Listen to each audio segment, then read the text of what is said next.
Welcome to my channel, a place that brings interesting and dramatic stories.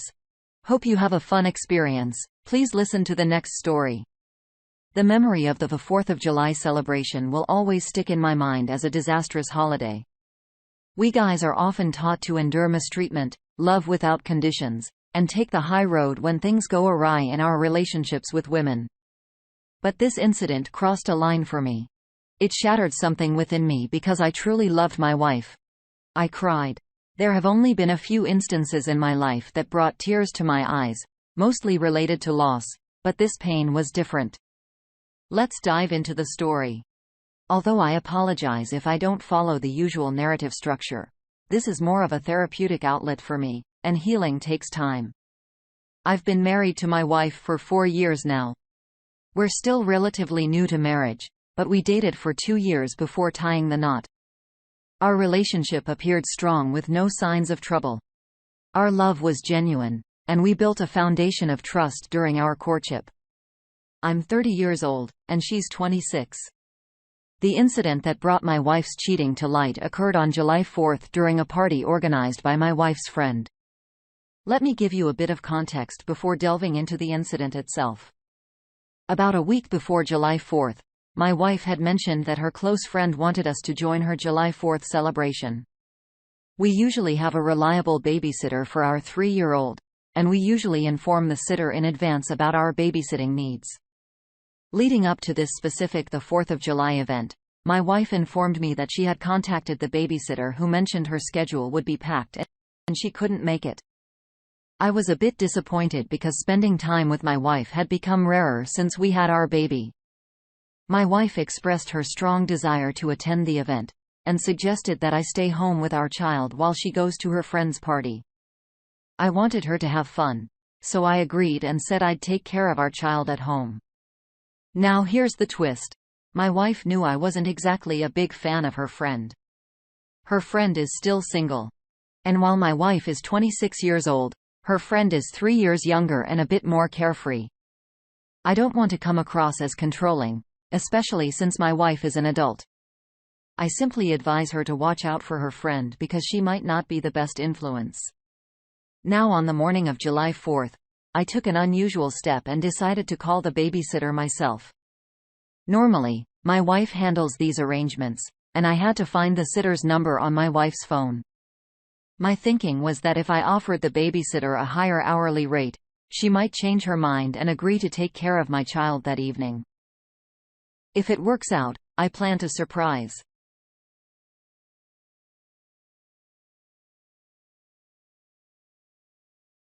Situation sorted out and enjoy the satisfaction of pulling off a last-minute miracle. Things started to unravel when I called the babysitter and asked her to reconsider sitting for my son that evening, even though she had initially declined. She appeared surprised when I used the word reconsider and told me it was the first time I had asked her about that day. Her surprise caught me off guard too, and I inquired if she remembered my wife calling her to arrange the evening a week earlier. She confirmed she hadn't received any call from my wife. I quickly improvised and told her that my wife had actually called a family member instead. That's when it became clear to me that my wife had lied for some reason. Although I couldn't figure out why, it was definitely a cause for concern. I arranged for the sitter to come to our house at 10 p.m. and my wife mentioned she would be leaving around 8 p.m. for the event. Before ending the call with the sitter, I made sure to tell her not to inform my wife about her coming over. I explained that I wanted to surprise my wife and keep the outing I had planned a secret. I almost stumbled over. To secure the date and time, I managed to cover it up by saying that we both thought the date night might have been cancelled, but since she was on board, it would still be a nice surprise. As scheduled, my wife left around 8 p.m. I waited patiently for the sitter who arrived on time. Once she was there, I headed to the party my wife had mentioned. Honestly, I had a suspicion that she might not show up and go somewhere else instead. But to my surprise, she was indeed at the party. Her friend greeted me as I arrived. Seeing me there surprised her, and she quickly called my wife over. It's an understatement to say she was just shocked. Her reaction was more like utter disbelief. It had only been around 3 hours since my wife left home, but she already seemed quite intoxicated. Her eyes were bloodshot, and her reception towards me was chilly. She repeatedly asked why I was there and who was taking care of our child. I reassured her that I had the babysitter situation under control, and that she shouldn't worry. I just wanted us to enjoy the evening together and watch the fireworks display. The party itself was in a medium-sized setting, with maybe 15 to 20 people squeezed into the house. One thing that stood out to me, though, was the gender ratio. There were noticeably more guys than girls, almost like a 2-to-1 ratio. We managed to move past the awkward initial interaction, but that still didn't explain why my wife had been deceptive about the outing. The event seemed to revolve around a game night with a focus on playing risque truth or dare games. I overheard one of the guys suggesting they get back to the game. I decided it was time to catch up on what I had missed and joined in with the friendly group of guys. These were the ones who were quite talkative, either due to the drinks flowing or just their outgoing personalities. Amidst the gathering, my wife's behavior became agitated and uneasy, and she expressed her desire to leave and go home. Her sudden request to leave raised a red flag for me, suggesting that she was definitely hiding something. I assured her we could head home, but I asked for a moment to try some of the drinks since I had just arrived. I headed to the kitchen and struck up a conversation with one of the guys there. After introducing myself to a random guy, I inquired if he was enjoying the party. He introduced himself as well and confirmed that he was indeed having a good time. I told him I was interested in making a move on one of the girls at the party, but I wasn't sure who was available. I began pointing to the different girls one by one. And he helped me identify who was already in a relationship and who seemed open to approach. Using this approach, I eventually pointed to my wife without revealing her identity to the stranger. I then asked him what he thought about her. He mentioned that my wife was attractive, but he warned me that she was off-limits because she arrived with a guy he knew as a friend. I pretended to be interested and asked him to share more details about this guy. The stranger went on to give me information about my wife's affair partner, explaining that they had met at a concert and had been involved with each other intimately since then. This revelation really hit me hard. The timeline of when my wife attended the concert and met this guy matched up perfectly. This struck a chord because I was also present at that very same concert. What bothered me was the fact that I was with her most of the time during the event, except when she wanted to get some snacks and insisted on going alone. I recall that it took her an unusually long time to return with her snacks, but I brushed it off. Assuming there was a long line or she needed to use the restroom, this incident happened about a month prior, and ever since then, she had been frequently leaving the house and even had a trip out of town. This new information left me questioning everything. The stranger was bragging about my wife as if she were some kind of prize he'd won for his friend. He kept on talking, sharing a few more details. He explained that he had come to the party to pursue my wife's friend, whom he described as a free spirit. I wasn't sure if my reaction was noticeable, but I couldn't fake it anymore. Just then, my wife's friend joined the conversation, possibly realizing that my questions were leading to the truth about my wife's affair. However, it was too late, and I could tell that she was also. But asked my wife's friend about my wife's whereabouts. She suggested checking the patio, and that's where I found my wife talking to the guy. It seemed like they were either having a heated discussion or she was trying to convince him of something. I approached them and introduced myself to the man who was involved with my wife. But before I could say anything to him, my wife hastily pulled me away, insisting that we should leave the party. I swatted her hand away with anger and told her she could leave because I want to have a talk with the man. I confronted him directly, introducing myself as her husband. I asked him straightforwardly if he knew my wife was married before getting involved with her, considering I had already discovered the truth about their relationship. I have a somewhat imposing presence that I use to my advantage in confrontations. Honestly, I wasn't looking to fight him if he genuinely didn't know she was married. My little show of subtle aggression was meant to let my wife know that I had uncovered her infidelity and to unsettle the guy a bit. I repeated my question to him, making it clear that I didn't want to ruin the party by starting a brawl, but I needed to know if he was aware of my wife's marital status before getting involved with her. My wife was getting anxious and tried to hold me back while apologizing.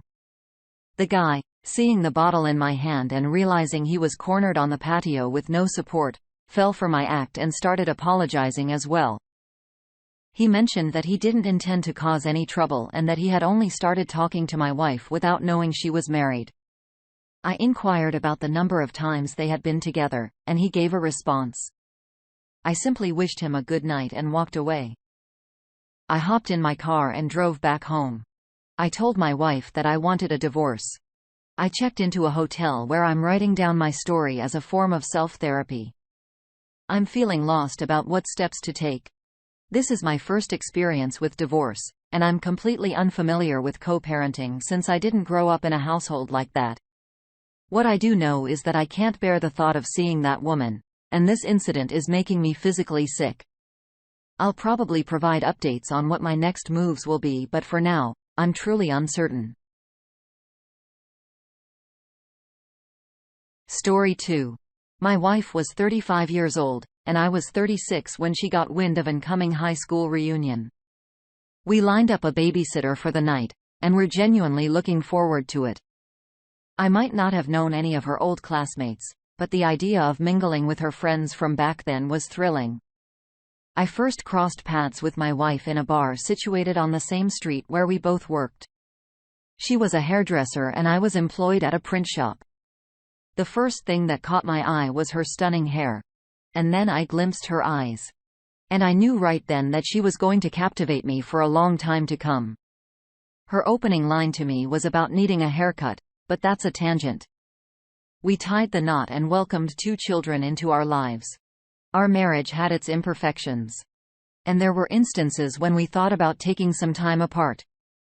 But whenever it came to actually packing our bags, neither of us could go through with it.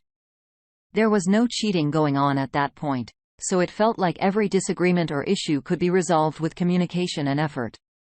Isn't that how marriages are meant to work? Our kids enjoyed a wholesome childhood, never having to overhear heated arguments. They were 13-16 when we began preparing to attend her high school reunion. About 2 weeks before the reunion, my wife went on a Facebook spree adding a bunch of her high school buddies. Among them were a few guys, although most of them were also married. I didn't suspect anything fishy until the sound of constant dings filled the air. Throughout our time at home together, her phone was constantly chiming. I swear I even heard it while I was in the shower or on the toilet. It went off while she was cooking dinner, and even when we were saying good night to the kids, the excessive notifications were becoming a bit too conspicuous and she knew it. So I finally mustered up the courage to ask her who was texting her so incessantly. Her response? It was just old high school friends catching up. Fair enough. She switched her phone to vibrate mode, and suddenly the messages seemed to stop. But one night after she had fallen asleep, I heard that faint buzzing sound again. I stared at the ceiling for a good half hour before I caved in. What I read in those messages was unsettling. It was a back and forth between her and one of the guys who would be at the reunion. In one message, she mentioned how excited she was to see him again and how wonderful it would be. In another, she questioned whether he had changed over the years compared to when they were young. He replied that, unfortunately, he could only have that kind of fun with her. She responded by saying they might have some fun at the reunion or afterward. He then pointed out that it seemed like she wanted to keep seeing him even after the reunion, and she didn't deny it. Well, I decided to have a serious talk with her about it. And she was quick to offer a heartfelt apology. She explained that he seemed lonely and in need of friends. I wasn't having any of it, though. And I made it clear that this wasn't an excuse for their discussions about having fun or continuing their interactions after the reunion. I went further and inquired about whether they had ever been physically intimate in the past, to which she denied. She didn't appear to be lying back then, but now that I know what I do, I'd say she was definitely not telling the truth. She asked if we could still attend the reunion, and I cautiously agreed, thinking that she hadn't entirely broken my trust at that point. I figured I'd be there to keep a close eye on everything. Little did I realize she kept on conversing with that man. Perhaps even more than before. She made sure to get her hair and nails done before the big night out. During that eventful night, the man took a few minutes to muster the courage to reintroduce himself to my wife, all while I stood by her side. The vibe I got from him was uneasy, like he could hardly look me in the eyes. And I could tell he was desperate to reconnect with my wife. She returned his gaze, but there was an added layer of care about me.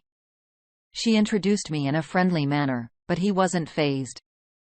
He managed to position himself close enough to keep the conversation going with her. Throughout the evening, everyone was indulging in drinks except for me. By the time I needed to use the bathroom, my wife was visibly drunk. I let her know I'd be back in a jiffy, but when I returned, both she and he were nowhere to be found. I looked around and asked one of the women from the reunion where they had gone. She mentioned they had stepped outside for a cigarette. Now my wife wasn't a smoker, but I speculated that she might have gone out to keep him company. I stepped outside, scanning the area, but they were nowhere in sight. I even checked the interiors of all the cars in the parking lot. When I called her cell phone, she didn't pick up. I was both baffled and frustrated. I waited around for 45 minutes until I finally received a text message from her. It said she had gone along with the man to the nearby gas station, but since they were close to our house, he planned to drop her off there. I knew she was feeding me a load of crap. I got home about 30 minutes later to find that the babysitter had left. And our kids were sound asleep. My wife was on the couch in just her underwear, also asleep. I woke her up right away and demanded an explanation. She seemed really out of it. But deep down, a part of me suspected she might be pretending. She mumbled something incomprehensible, attempting to blame that he had offered her a ride home because he wanted to talk about his own troubles. It was impossible to get any coherent information from her in that state.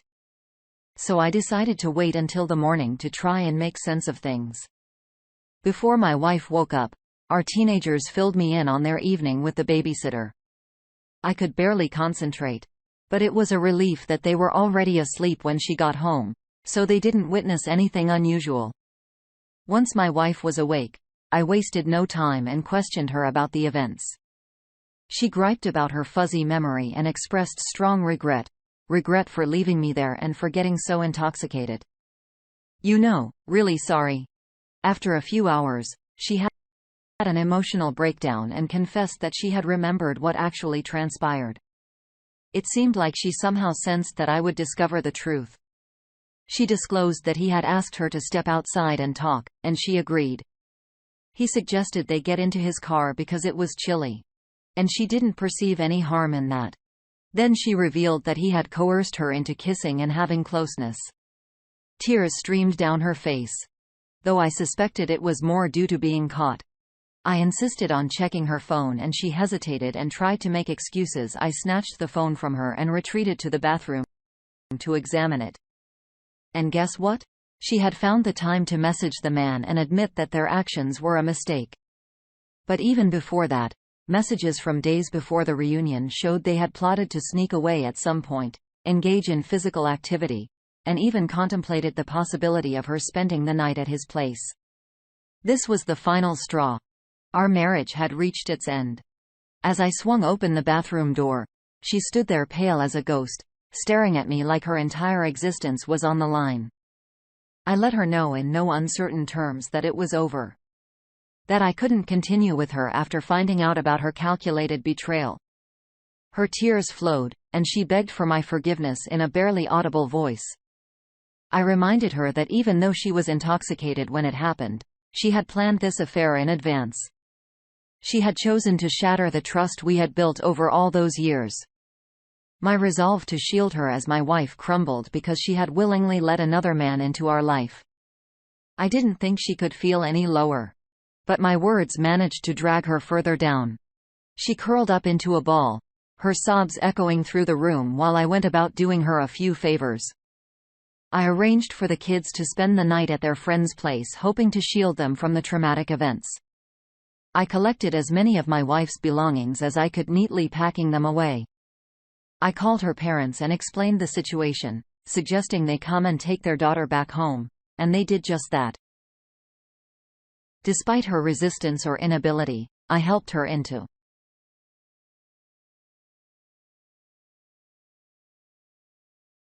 station, but I barely acknowledged them, offering nothing more than a greeting and farewell.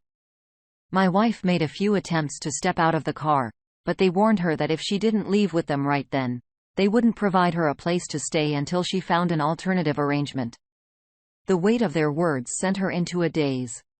She understood that her life as she knew it had come crashing down. She remained motionless, resembling a statue, as they drove her away. During the divorce and custody hearings, she kept her tears as quiet as she could. Our teenagers opted to live with me, staying in the same house and going to the same school. To her credit, she owned up to her mistakes and tried her best to co-parent with me. Now that several years have gone by, we're at a point where we can at least be friendly. I'm grateful every day that I didn't force myself to stay with her and attempt to mend things. It could have been a lot more painful for me and probably easier for her. She made her choices, and I willingly followed a different path. She struggled with it at every step, but perhaps that's what she deserved. Despite moving out multiple times, she's still living with her parents. Unable to find stability since this all unfolded. I, on the other hand, got remarried about a year ago, and my new wife is remarkable and trustworthy so far. Sharing my experience is important to give hope to others grappling with their own harrowing life changes. My child's mother betrayed me by having an affair with my best friend. Back when we were just dating, I had no clue that she was meeting up with my best friend at 5 in the morning to hit the gym. After my work shifts in the afternoon, my friend and I would work out together. Interestingly, she would sometimes show up there unexpectedly and focus on me, barely acknowledging my friend. Whenever we hang out with friends at restaurants or bars, she'd shower me with attention and affection in front of everyone, sticking close to me. However, if I got up to order a drink or use the restroom, I'd return to find them deep in conversation, and they'd immediately change their behavior when I approached. Since my sister accused me of dominating conversations, I figured I was being overbearing and not giving them space to talk. So whenever I noticed this, I simply trusted them both completely. They both shared an interest in astrology and were thrilled that their zodiac signs matched as Virgos. Eventually, I grew uncomfortable with the direction the relationship was taking, so I decided to end it. She was persistent about us getting back together, putting in a lot of effort. She'd come over to my apartment after my work shifts trying to seduce me. She'd be dressed in sexy lingerie and wouldn't leave until she satisfied me. However, things took a strange turn with my friends. My best friend started avoiding hanging out, and I noticed the rest of the group excluding me from their plans. I asked my buddy what was going on, why I wasn't being invited anymore, and he'd say it was all last-minute planning, and they assumed I'd be busy. Later on, another friend revealed that he would tell the group he wanted to invite me, but then tell them I was too busy to join. He never reached out to me. Instead, he contacted my ex and invited her. She was excited to go drinking and clubbing with the group and him every time. My best friend excluded me from events so he could invite my ex as his date in the group. Despite all the ongoing drama for months, she's putting in a lot of effort to get us to date again, doing all she can, and he's just enjoying the ride for now. I'll admit I'm not the strongest guy. And despite all the headaches she brought, I'd still fall for her visits because I knew she was up for some fun. Eventually, I wisened up and realized her constant presence was just giving me temporary satisfaction while preventing me from meeting new girls. I took a trip out of town for a few months to break the toxic cycle, but after a whole summer, I figured out that I genuinely enjoyed her company and should be open to compromises. We had been together for 2.5 years, so we already knew each other well. After months of not talking, I approached her and asked if we could start anew. She was really upset somehow knowing that I had been dating someone else while we were broken up. I had no idea how.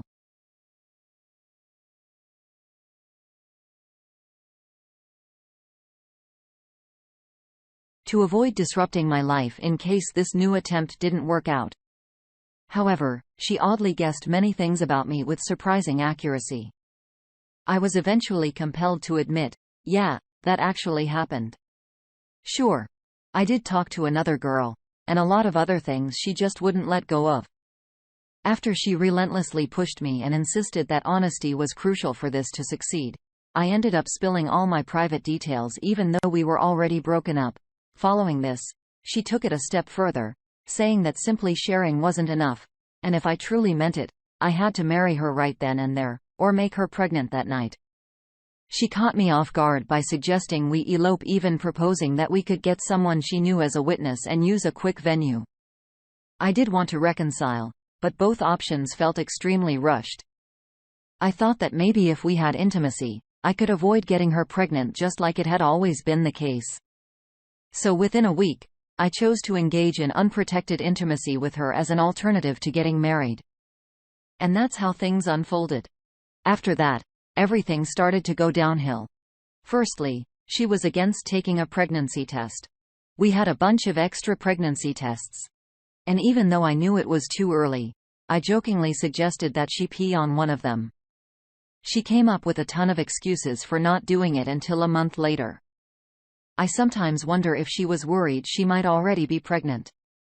On another note, once my best friend learned that I was taking my relationship with her more seriously, he got upset with me and started giving me reasons why I should consider dating someone else instead.